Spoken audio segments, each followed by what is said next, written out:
નમસ્કાર મિત્રો, સ્વાગત છે તમારું તમારી મનપસંદ ચેનલ રાઈટ આન્સરની અંદર. દોસ્તો, તમારી પોતાની ચેનલ છે અને બધી જ જવાબદારી આ ચેનલના વિડીયોને લાઈક કરવાની, ચેનલને સબસ્ક્રાઇબ કરવાની અને કમેન્ટ કરવાની જવાબદારી તમારી બને છે. તો આપણે કંઈ પણ જાતનું કોઈ પણ પ્રશ્ન હોય તમને, તો તમે કમેન્ટમાં અમને ચોક્કસ જણાવી શકો છો. જે પણ મિત્રોને વિડીયો પસંદ આવશે ને આવશે જ, તો વિડીયોને લાઈક કરવાનું ભૂલવાનું નથી. અને જે પણ મિત્રો હજુ સુધી ચેનલને સબસ્ક્રાઇબ નથી કરી, તો એ મિત્રોએ ચેનલને સબસ્ક્રાઇબ કરવાનું પણ ભૂલવાનું નથી. ચલો ત્યારે વાત કરીએ ધોરણ 7 ની. આ શનિવારે 10/8/2024 જે વિષય ગણિતની એકમ કસોટી લેવાની છે દોસ્તો, એનું આપણે એક આ મોડલ પેપર બનાવ્યું છે. આ પ્રકારનું પ્રશ્નપત્ર પૂછાવાની 100% શક્યતા રહેલી છે. જો તમને આ પ્રશ્નો આવડતા હશે, તો પછી પરીક્ષામાં કોઈ પણ પ્રશ્નો પૂછાય, તમારે ચિંતા કરવાની જરૂર નથી. ઝડપથી જઈએ આપણે, સમયનો બચાવ કરીને પ્રશ્ન નંબર 1 તરફ. યોગ્ય વિકલ્પ આપી ખાલી જગ્યા પૂરો. 6 પ્રશ્નો પૂછાશે તમારે 6 માર્કના. એમાં એવું પૂછાય કે 3 ઋણ બેકી સંખ્યાઓનો ગુણાકાર શું મળે. પ્રશ્ન એવો છે કે 3 ઋણ બેકી સંખ્યાઓનો ગુણાકાર શું મળે. અપૂર્ણાંક મળે, શૂન્ય મળે, ઋણ મળે કે ધન મળે. જે પણ મિત્રોને જવાબ આવડતો હોય તે કમેન્ટમાં અમને જવાબ લખવાનું ભૂલતા નહીં, જેથી અમને પણ ખબર પડે કે આપણા બાળકો કેટલા તૈયાર છે. જો 2 ઋણ સંખ્યા હોય તો જવાબ પ્લસ મળે, અને જો 2 પછી ત્રીજી સંખ્યા બને તો જવાબ મળે આપણને માઇનસ, એટલે કે ઋણ મળે. તો પહેલાનો જવાબ આવશે સી, ઋણ. બીજા પ્રશ્ન તરફ જઈએ. -5 વત્તા -5. વત્તાની નિશાની છે તો માઇનસ માઇનસ થઈ જશે. અરે 5 5 થઈ જશે 10, પણ મોટા પદની એટલે કે 5 ની નિશાની આવશે એટલે -10. તો બીજાનો જવાબ આવશે બી, -10. ત્રીજો પ્રશ્ન તરફ જઈએ. પ્રશ્ન એવો છે 5 ગુણ્યા પેટી કૌંસમાં -4 વત્તા -3 પેટી કૌંસ પૂરો વત્તા 5 ગુણ્યા. તો અહીંયા શું આવે? બરાબર. તો જો અહીંયા 5 ગુણ્યા 4 આપણે આનો ગુણાકાર કરીએ, આનો પહેલા સરવાળો કરી દઈએ. -4 વત્તા -3 તો -7 થાય. બરાબર. એ વત્તા છે તો આ 4 ને 3 7, અને મોટા પદની નિશાની ગુણ્યા 5 તો -35 જવાબ આવે. આ બાજુનો જવાબ -35 આવે. ડાબાનો જવાબ -35 આવે. તો જબાનો જવાબ -35, કે જમણી બાજુનો જવાબ -35 લાવો તો આપણે શું કરવાનું? તો જુઓ, અહીંયા શું છે? 5 ચોક 20, તો -20. અહીંયા વત્તા છે, આપણે 35 કરવાના છે, એટલે બીજા 15 ખૂટે છે. 15 ખૂટે છે તો -3 છે. તો -3 ને કેટલા વડે ગુણીએ તો જવાબ 15 આવે, તો 5 વડે. તો 5 તરી 15, તો -20 -15, તો 15 ને 20 35 માઇનસ થઈ જાય. તો એ કેવો જવાબ આવે? જવાબ આવે સી. આગળ જોઈએ પ્રશ્ન નંબર 4 તરફ. 719 ગુણ્યા 10 ગુણ્યા 0, આનો જવાબ શું આવે? આપણને ખબર છે કે કોઈ પણ સંખ્યા ગમે તેટલા ગુણાકાર કરો, પણ જો એને 0 સાથે ગુણાકાર કરો તો જવાબ હંમેશા 0 આવે. એટલે કે પ્રશ્ન નંબર 4 નો જવાબ આવે ડી. પ્રશ્ન નંબર 5 છે -99 ગુણ્યા 100 બરાબર કેટલા થાય? 99 શું ના થાય, કારણ કે માઇનસ છે. બરાબર. 99,100 ના થાય, કારણ કે માઇનસ છે. 100 ગુણ્યા 99 ના થાય, કારણ કે માઇનસ છે. હા, 100 ગુણ્યા -99. અહીંયા દોસ્તો એનો જે જગ્યા છે એ બદલીને જવાબ લખ્યો છે, એટલે જવાબ આવશે ડી. 369 ભાગ્યા કેટલા કરીએ તો જવાબ 369 આવે? તો જો 369 ભાગ્યા 369 કરીએ તો જવાબ બની જાય 1. 0 ના આવે, -1 ના આવે, જવાબ આવે +1, એટલે કે એ જવાબ આવે. બીજો પ્રશ્ન તમારે આવી રીતે પૂછવાની શક્યતા છે કે ખાલી જગ્યા પૂછો. 5 પ્રશ્નમાં 5 ખાલી જગ્યા હોય. -3 ગુણ્યા કેટલા કરે તો 27 આવે?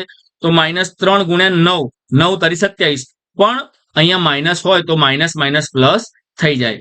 બરાબર. જો અહીંયા પ્લસ હોય તો 9 તારી 27, પણ -27 આવે. આપણને ખબર છે કે ગુણાકારમાં minus minus plus, plus minus minus, plus plus plus, અને પ્લસ માઇનસ માઇનસ, એટલે કે બે નિશાનીઓ સરખી હોય તો પ્લસ બને, પણ જો બે નિશાનીઓ અલગ અલગ હોય તો અહીંયા બની જાય પ્લસ. 5 ગુણ્યા, હવે જો અહીંયા -35 છે તો 5 સીધું આપણને ખબર છે, પણ માઇનસ છે તો અહીંયા -7 આવશે. આગળ જોઈએ ત્રીજું. અહીંયા -56 છે તો 8 છે, તો અહીંયા આવશે 7. 8 સીધું 56. જો માઇનસ હોય તો +56 થઈ જાય, માઇનસ છે તો અહીંયા +7 આવે. 87 ભાગ્યા કેટલા કરીએ તો 87 જવાબ આવે? તો 87 ભાગ્યા -1 કરીએ તો જવાબ +87 આવે. સેમ અહીંયા છે 75 ભાગ્યા, અહીંયા આપણે 75 કરીએ પ્લસ, તો જવાબ -1 આવે. ચલો, વાક્યને સાચું બનાવવા માટે લેસ ધેન, ગ્રેટર ધેન અથવા 0 ચિહ્નનો ઉપયોગ કરો. તમને ઈઝી બતાવી દઉં કે જે બાજુ તીર વાગે ત્યાં સંખ્યા નાની હોય, અને જે બાજુ મગરનું મોઢું ખુલે ત્યાં સંખ્યા મોટી હોય. ચલો, અહીંયા આપણે જોઈ લઈએ. -8 વત્તા -4 તો -12. -8 -4 તો અહીંયા કઈ સંખ્યા બને છે? તો અહીંયા માઇનસ માઇનસ પ્લસ હશે, એટલે -8 વત્તા 4 તો -4 બને. તો અહીંયા આવશે મોટી સંખ્યા આ બાજુ છે -4 મોટી છે -12 કરતા, એટલે -12 ને તીર વાગશે. બરાબર. અહીંયા પણ એ રીતે -3 વત્તા 7 -19, 15 ઓછા 8 વત્તા -9. અહીંયા પણ તમે કરશો તો આનો જો તમે પદ ખોલશો તો આનો જવાબ -15 આવશે, અને આનો ખોલશો તો આનો જવાબ આવશે -2. એટલે અહીંયા પણ આ રીતનું તીર વાગશે. અહીંયા પ્રશ્ન નંબર 3 માં જોઈએ. પ્રશ્ન નંબર 3 માં જોઈએ આપણે 23 માઇનસ તો 23 પ્લસ 11 41 બંનેનો સરવાળો કરો, એમાંથી 41 બાદ કરો તો અહીંયા -7 બનશે. અહીંયા 23 આ બંનેનો સરવાળો કરીને એમાંથી 23 બાદ કરો તો આ બાજુ બનશે -29. તો અહીંયા -29 નાના કહેવાય -7 કરતા, એટલે સંખ્યા રેખા પર તમે જો શીખ્યા હોય તમને ખ્યાલ આવી જશે. પ્રશ્ન નંબર 4 જુઓ. આનું તમે સાદું રૂપ આપો તો 0 બને, અહીંયા આપો તો 20 બને. તો 0 એ 20 કરતા નાના છે. હવે આ રીતે આ પદનું તમે સાદું રૂપ આપો તો અહીંયા -101 થાય, અને અહીંયા તમે આનું જો છૂટા પાડો તો -159 થાય. એટલે અહીંયા આવશે આ ટાઈપનું. દાખલા ગણવાના 3 પ્રશ્નો પૂછાઈ શકે છે. એક દાખલાના 2 માર્ક્સ છે. ચલો આપણે આ જોઈએ 625 ગુણ્યા -35 વત્તા -625 ગુણ્યા 65. અહીંયા કશું કરવાનું નથી. 625 ગુણ્યા આપણે અહીંયા રાખીએ ગુણ્યા. હવે જો અહીંયા -35 છે. હવે અહીંયા આપણે -1 કોમન કાઢી દઈએ માઇનસને, તો વત્તા 625 અને અહીંયા ગુણી કાઢીએ તો ગુણ્યા -65 થઈ જાય. બરાબર. હવે 625 કોમન નીકળી ગયા બંને બાજુ છે, એટલે કૌંસમાં આયા -35 વત્તા -65. તો -35 વત્તા -65 કરશો તો 625 કૌંસમાં -100 થશે. તો હવે એ થઈ ગયું 625, તો 625 એમને એમ લખો, પાછળ 2 મીંડા ચડાવી દો અને આગળ નિશાની આવે માઇનસની. ચલો ત્યારે દાખલા નંબર 2 જોઈએ. એક પ્રશ્નપત્રમાં કુલ 10 પ્રશ્નો છે. સાચા જવાબના 5 ગુણ અને ખોટા જવાબના -2 થાય છે. જો મોહનને 4 ગુણ સાચા હોય તો આપણે જોઈ લઈએ. મોહનને 4 ગુણ સાચા થાય તો 4 ગુણ્યા 5. બરાબર. અને કેટલા ખોટા છે? અને 6 ખોટા છે. 6 એના કેટલા થાય? -2. 6 ગુણ્યા -2 તો 5 ચોક 20 વત્તા 6 દુ 12, પણ 12 માઇનસ એટલે 20 - 12, તો મોહનને 8 માર્ક્સ આવે. ચલો અહીંયા જોઈએ ત્રીજો. શું આ ડાબા બરાબર જમણી આ બંનેનો સરવાળો સરખો થાય? તો જોઈ લઈએ આપણે. 10 ગુણ્યા, હવે અહીંયા 6 છે, માઇનસ પ્લસ, આ માઇનસ પ્લસ થાય. આપણે એમ કરીએ તો 10 ગુણ્યા 6 અને 2 8 થાય, તો 10 ગુણ્યા 8 બરાબર 80. આ ડાબા બરાબર 80 આવ્યું. હવે આપણે જમણી બાજુ જોઈએ. જબા બરાબર 10 ગુણ્યા 6 માઇનસ 10 ગુણ્યા -2. આપણે આનું સાદું રૂપ આપીએ તો આનું શું થાય છે જોઈ લઈએ. તો 10 ગુણ્યા 6 બરાબર આપણને ખબર છે -60, અને આ 10 દુ આપણને ખબર છે શું થાય 20 થાય, પણ આ માઇનસ છે, આ માઇનસ છે, તો માઇનસ પ્લસ થઈ જશે 20. તો 60 વત્તા 20 કેટલા થાય?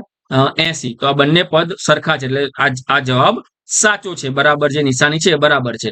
બંને બાજુનો જવાબ આપણને સરખો મળે છે. પ્રશ્ન નંબર 4 જોઈએ. નીચેના દાખલા ગણો. -30 ભાગ્યા 10 કરો તો -30 ભાગ્યા છેદમાં 10 કરો. શૂન ગઈ તો જવાબ આવ્યો -3. 7 ગુણ્યા 50 -2 કરીએ તો 7 ગુણ્યા 50 -2 કરીએ તો 7 ગુણ્યા પહેલા અને 50 વડે ગુણીએ, અને આપણે આમ 7 50 માંથી 2 જાય તો 48 રહે. 7 ગુણ્યા 48 કરવા તો આપણને અઘરું પડે, એટલે પહેલા આની જોડે ગુણીએ. -7 ગુણ્યા -2 કરીએ. 7 ગુણ્યા 2 કરીએ તો 7 પંચું 35, 350 -14, 350 માંથી 14 કાઢો તો 336 જવાબ આવે. આપણને ખબર છે કોઈ પણ સંખ્યાનો -1 સાથે ગુણાકાર કરે 3 × 3, પણ કેવા 3? -3. તો અહીંયા તમને આપણે જે શનિવારે એકમ કસોટીનું પેપર પૂછાવાનું છે ધોરણ 7ના ગણિતનું, એક દોસ્તો આ મોડલ પેપર છે. સેમ આવું પૂછાય એવી શક્યતાઓ રહેલી છે, પણ આવું બેઠું પૂછાય નહીં. આપણે તમને જે શનિવારે તમારું પેપર પૂછાશે એનું સોલ્યુશન આપણે તમને શનિવારે બને એટલું વહેલું આપી દઈશું. ચાલો ત્યારે સૌને જય હિન્દ, જય ભારત.